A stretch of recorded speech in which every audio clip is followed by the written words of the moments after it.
Group nesting refers to the practice of placing one group inside another group. In Active Directory, AD, this allows you to create more complex group hierarchies, making it easier to manage access permissions and administrators.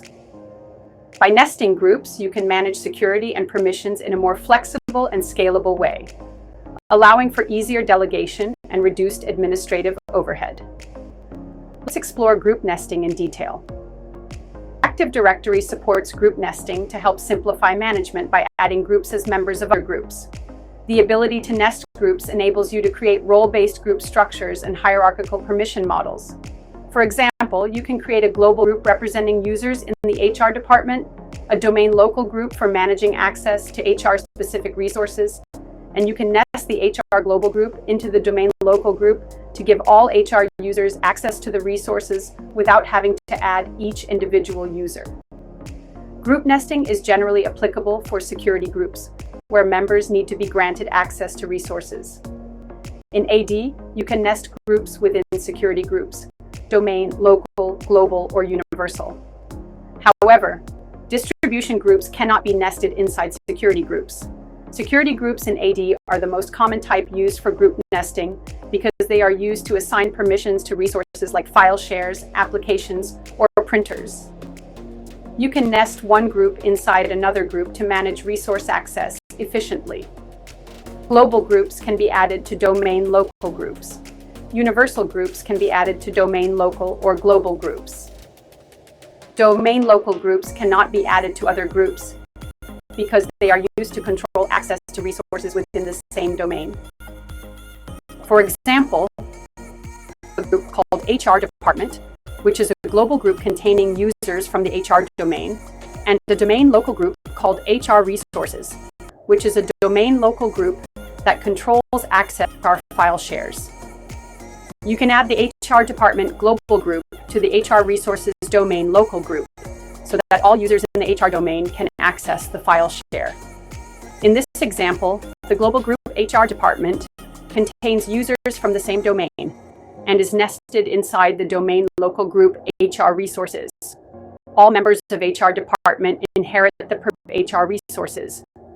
When it comes to group nesting, it's important to follow best practices to avoid potential issues related to replication, permissions inheritance, and administration complexity.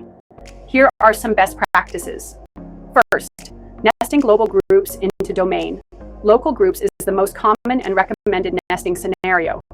Global groups are used to organize users by role or department. Domain local groups are used to admissions to resources within a specific domain. For example, a global called sales team can be added to a local group called sales resources to control access to sales resources within the sales domain. Second, use universal groups for cross-domain permissions. When you need to assign permissions across multiple domains, nest global groups inside groups. You can then add the universal to a domain local group in the target domain. For example, a global group called HR team from the HR domain could be nested inside a universal group called all managers. And all managers can be added to a domain local group in the sales domain to give managers access to resources in the sales domain.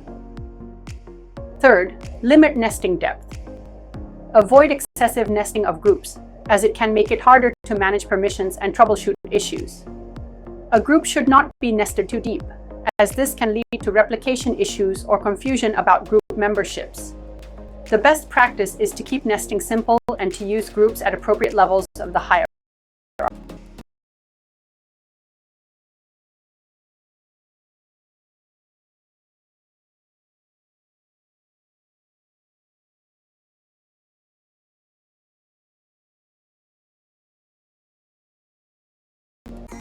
And should be avoided. Fifth, consider the impact on replication. Nested groups, especially universal groups, are replicated across all domain controllers in the forest. This can introduce overhead in terms of replication traffic. For large organizations with many nested groups, careful planning is required to ensure efficient replication and avoid performance degradation. Lastly, document group structures. With group nesting, it's easy to lose track of which groups are members of others. This can create administrative challenges in larger environments. Always document your group nesting strategies and keep track of group memberships for efficient management and troubleshooting. Here are some nesting scenarios and how they are typically used in Active Directory. In scenario 1, department-based group nesting for simple access control. You can have a global group called HR staff, which contains users in HR, and a domain local group called HR resources, which manages HR-specific resources. You can add HR staff to HR resources to grant all HR users to the HR file server. In this case, HR staff is a global group, and HR resources is a domain local group.